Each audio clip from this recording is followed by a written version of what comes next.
देखिए, हमारे क्लब के जो युवा साथी हमारे क्लब के साथ जुड़े हुए हैं, हम एक रस्म और रिवाज आप कह सकते हैं कि चलाया हुआ कि जिस दिन बर्थडे होगा उस दिन हम सबका केक काट के यहाँ पे एक वो मनाते हैं। पर अभी इस महीने से हमने ट्रेंड चेंज किया है।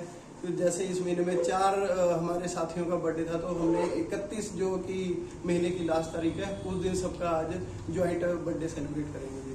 सर, आप यूथ क्लब भी चला रहे हैं, तो लगातार जो है यूथ एक्टिविटी जो है वो कम हो रही है। क्या कारण मानते हैं कि ऐसा क्यों है? देखिए, एक तो कारण यही है जो आपने भी हाथ में मोबाइल पकड़ा हुआ है, इसने यूथ का जो ध्यान बहुत बुरी तरह से भटका दिया हुआ है।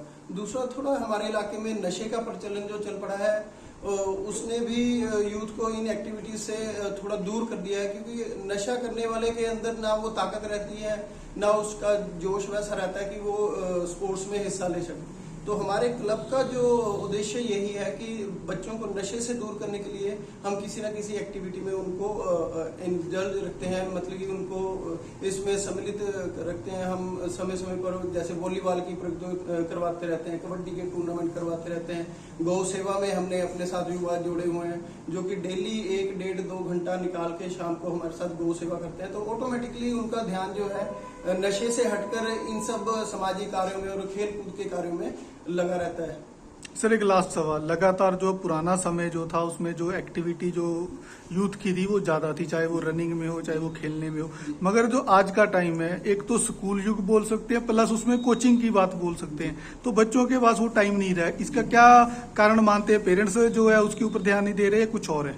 देखिए, ऐसा नहीं है, हर पेरेंट्स आते हैं। आज स्पोर्ट्स में हमारा देश इतना आगे बढ़ रहा है, डेली आप देख रहे हैं हमारे देश को लगातार पदक मिल रहे हैं। अभी रिसेंटली जो एशियन गेम्स भी हुए हैं उसमें भी 100 से ज्यादा पदक लिए हैं, तो काफी गर्व की बात है। बट पेरेंट्स का हमें कहीं ना कहीं ऐसा लगता है जो ये नशा इसके लिए बड़ा जिम्मेवार है। अगर पेरेंट्स अपने बच्चों को आंखों से दूर कर रहा है तो उसके दिमाग में ये टेंशन रह रही है कहीं ग्राउंड में जाके कहीं नशे वाले बच्चों की संगत में तो नहीं आ जाएगा। इस वजह से वो हिचकिचा रहे हैं कि अगर उनके पास खुद के पास समय है तो साथ जाके वो ग्राउंड में ले जा पा रहे हैं, पर जिसके पास समय नहीं है वो इन सब चीजों से थोड़ा दूर रख पा रहे हैं। इसमें एक तरह से आप ये कह सकते हैं कि अपने बच्चों को नशे की गर्त से बचाने के लिए थोड़ा खेलों से दूर हो गए। बाकी जो अफोर्ड कर सकता है वो साथ में जाके अपने बच्चों को खिला रहा है, ट्रेनिंग दे रहा है और उसका रिजल्ट सामने आ रहा है।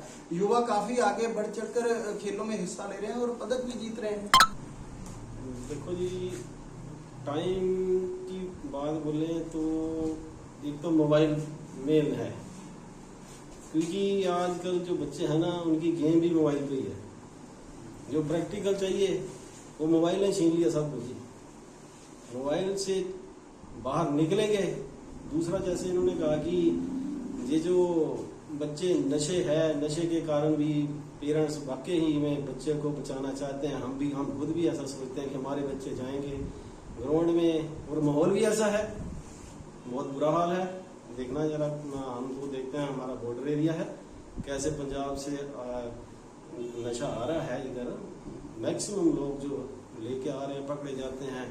और इसके लिए मैं एक बात ये भी कहना चाहता हूँ कि इसके लिए कोई ना कड़ा कानून होना चाहिए। क्योंकि एक बार हम SHO साहब से मिले थे, बोलते थे कि 5 ग्राम से अगर कम किसी के पास मिलेगा तो उसके लिए 1 दिन का प्रावधान है हमारे पास, हम उसको रख सकते हैं। अगर इसमें कुछ हो सजा का प्रावधान, तो थोड़ा टाइम उसको पता भी लगे कि मैंने कोई जुर्म किया है, तो मुझे कोई इसके लिए उसको डर तो हो पैदा। ऐसे तो डर कोई पैदा हो नहीं रहा है, रोज पकड़ा जाता है तो छूट जाता है। तो इसके लिए वो कानून भी प्रावधान कोई अच्छे से होना चाहिए, तो जिससे जो हमारी यूथ है, युवा पीढ़ी है, बच सके। अगर ये डर मन से निकलेगा तो बच्चे ग्राउंड में भी जाएंगे, घर का पेरेंट्स भेजेंगे भी, और बच्चे जैसे वाकई में आज पिछला टाइम देखा जाए तो जो अब के टाइम में बहुत अंतर है। इंडिया को एक मेडल के लिए भी तरसना पड़ता था, अभी सैकड़ों आ रहे हैं।